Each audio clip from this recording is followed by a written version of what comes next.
Today we're going to talk about the place value of whole numbers. Let's start with the difference between digits and value. The digits are simply the symbols 0, 1, 2, 3, 4, 5, 6, 7, 8, 9. There are 10 digits, but value is what the worth is of that number. So if I said you could have 5, well, let's pretend we're talking about money. Would you want 5 ones, 5 tens, or 5 hundreds? I'm going to guess you would say 5 hundreds. Well, why? The value of 500 is 500. This has a greater value than 5 tens. The value of that is only 50. The value of 5 ones is simply 5. Well, what if I were to move that 5 to the hundred thousands place? Where this 5 is at in the place value chart affects its value. So this 5 is in the hundred thousands place. What is the value of that 5?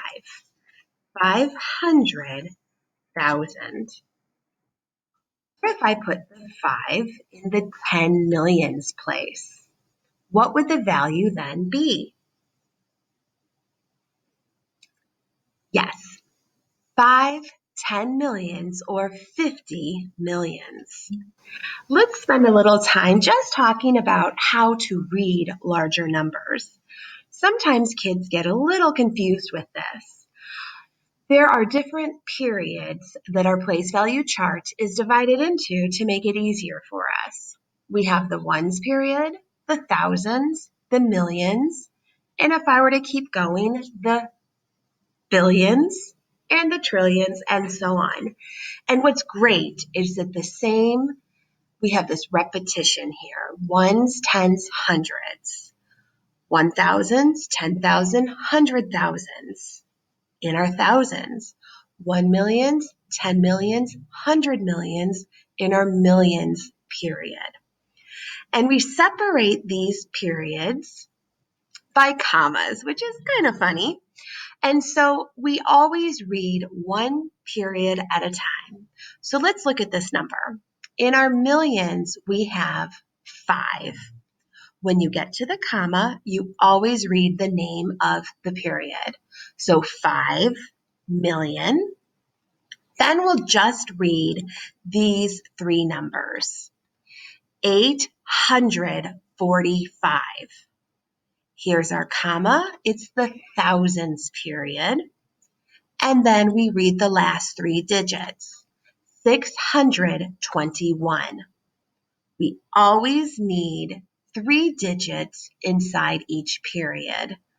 Unless, of course, it's the one that's starting. Here we only have a 5 in the millions. If it was a 50 million, though, you would have to, of course, have a comma, a 0 there to get that 5 into the proper place value. Let's read this number. Remember, one period at a time. How do you say the millions period? 350 million. Let's look at the thousands period. 408,000. 957. If I were to say, what is the value of the 8? The value of that 8 is 8,000. So now let's look at the different ways we can write numbers. We have, of course, standard form. That is the traditional way you see numbers, where you write numbers as their digits in applying the place value system. We also could have word form, and word form is where you write it out in words. So the first number is 5,000. Notice, this is my 8,000. I'm at the end of the period. I will go ahead and put in my comma there as well. 840. That's how you write it in word form. Expanded form is something that you've learned before in 4th grade. But I'm here to tell you in 5th grade, we do it a little bit different.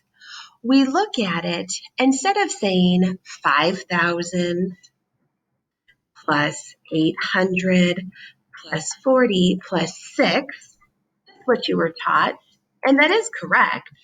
In 5th grade, though, we look at it as groups. We say, well, 5,000, what is that exactly?